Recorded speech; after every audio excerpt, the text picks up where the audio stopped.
Hello guys, welcome back. आज हम लोग बात करने वाले हैं प्रोग्रामिंग के बहुत ही इंपॉर्टेंट कॉन्सेप्ट के बारे में, that is known as the micro services.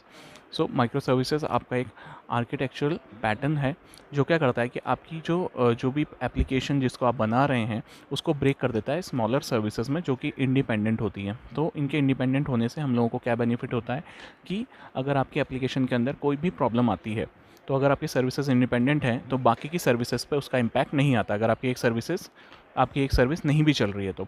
और ये इंडिपेंडेंटली ही डिप्लॉय होती हैं। दैट मीन्स अगर आपका एक पोर्शन रेडी नहीं है अभी डिप्लॉयमेंट के लिए और दूसरा पोर्शन रेडी है तो आप सिर्फ उस दूसरे पोर्शन को डिप्लॉय कर सकते हैं।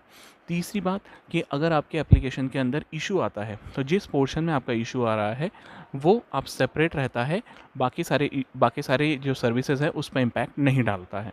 तो these are the sum of the advantage of using a micro service architecture.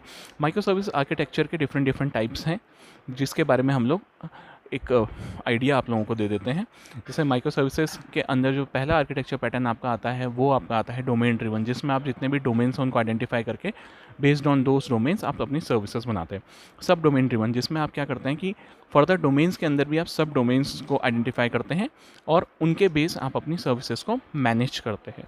इसके अलावा हमारे पास और भी आर्किटेक्चर पैटर्न्स होते हैं, जैसे कि इवेंट ड्रिवन। सो इवेंट ड्रिवन क्या होता है कि कोई भी अगर एक इवेंट परफॉर्म होता है तो बेस्ड ऑन दैट आपका वो आर्किटेक्चर पैटर्न चलता है। इसके अलावा डेटाबेस पर सर्विस, यानी कि आप हर एक सर्विसेज के लिए, जो भी आपकी सर्विस है उसके लिए एक सेपरेट डेटाबेस बनाएंगे। This is the idea of database पर सर्विस। और सागा पैटर्न हम लोग फॉलो करते हैं, CQRS पैटर्न हम लोग फॉलो करते हैं। सो माइक्रो सर्विस का अगर आप मेनली आइडिया समझें तो माइक्रो सर्विस वो कॉन्सेप्ट है जिसके थ्रू आप क्या करते हैं, चीज़ों को इंडिपेंडेंट कर देते हैं। उसके इंडिपेंडेंट होने से फ़ायदा ये होता है कि आपका जो डिप्लॉयमेंट है वो भी इंडिपेंडेंट हो जाता है, आपकी जो एप्लीकेशन की टेस्टिंग है वो भी इंडिपेंडेंट हो जाती है, और जो माइक्रो सर्विस के अंदर जो सर्विसेज हैं उनके बीच में जो कम्युनिकेशन है वो कम्युनिकेशन भी उनका कैसा हो जाता है, इंडिपेंडेंट हो जाता है। तो ये जो कम्युनिकेशन है, इस कम्युनिकेशन को हम लोग किस तरह से अचीव कर सकते हैं? कम्युनिकेशन अचीव करने के लिए आप HTTP का यूज़ कर सकते हैं, gRPC का यूज़ कर सकते हैं, या फिर मैसेजिंग का यूज़ कर सकते हैं।